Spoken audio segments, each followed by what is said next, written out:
di antara orang yang pernah bermimpi melihat Rasulullah SAW berkata di zaman ini, aku melihat Nabi dalam mimpiku mirip seperti Habib Ali Zainal Abidin Al-Jifri. Tapi orang yang bermimpi itu juga orang yang alim. Ada orang yang awam, gak alim, gak ngerti mimpi. Ustaz, tadi malam saya mimpi ketemu Nabi. Gimana wajah Nabi? Jenggotnya putih semua, rambutnya putih semua. Itu bukan Nabi, itu Drunken Master.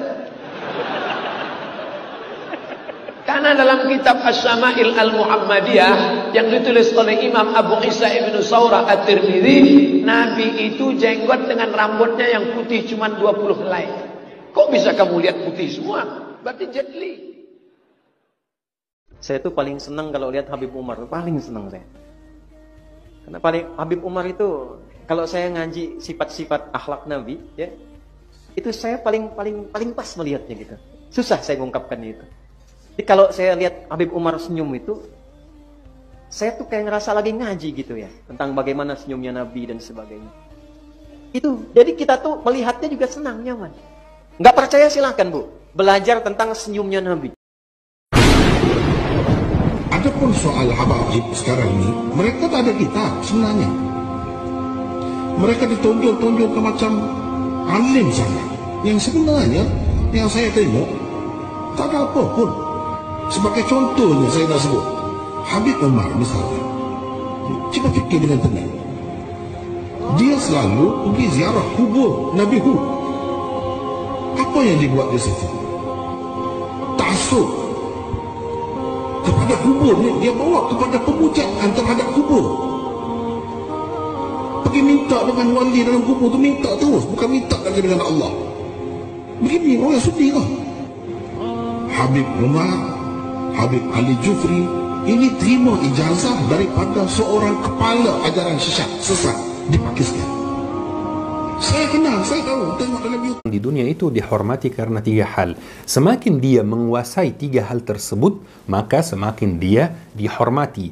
Yang pertama adalah akhlaknya. Jika akhlaknya mulia, dia dihormati orang. Yang kedua adalah ilmunya. Jika dia berilmu, maka dia akan dihormati orang. Yang ketiga nasabnya. Jika dia misalnya merupakan anak teman dekat kita atau anak misalnya guru kita, maka kita akan menghormati dia. Mungkin ada yang akan bertanya, mohon maaf Ustaz, kadang-kadang saya lihat di YouTube atau di dunia nyata ada beberapa orang yang habaib yang mohon maaf akhlaknya tidak seperti kakeknya. Mohon maaf melakukan hal yang tidak boleh dilakukan. Ini bagaimana Ustaz? Ini jawabannya dengan sederhana. Masih ingat 3 hal yang saya baru sebutkan ini?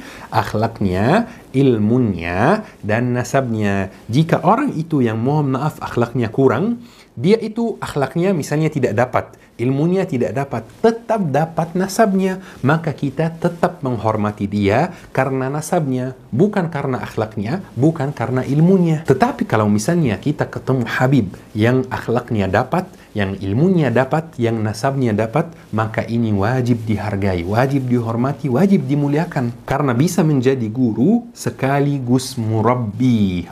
Jadi kita menghormati, tetapi yang penting tanpa ghulu, tanpa berlebihan, menghormati tanpa ghulu, menghargai tanpa ghulu, karena penyakit kita umat Islam di zaman ini adalah ghulu, berlebihan dalam segala hal. Kalau suka, sangat suka. Kalau benci, sangat benci. Padahal Imam Ali bin Abi Thalib mengatakan, ahbib habibaka hunan ma, asa an yakuna baghidaka yawman ma, wa abghid baghidaka yawman ma, asa an yakuna habibaka yawman ma. Cintailah orang yang kau cintai seperlunya, karena bisa jadi dia menjadi musuhmu suatu hari.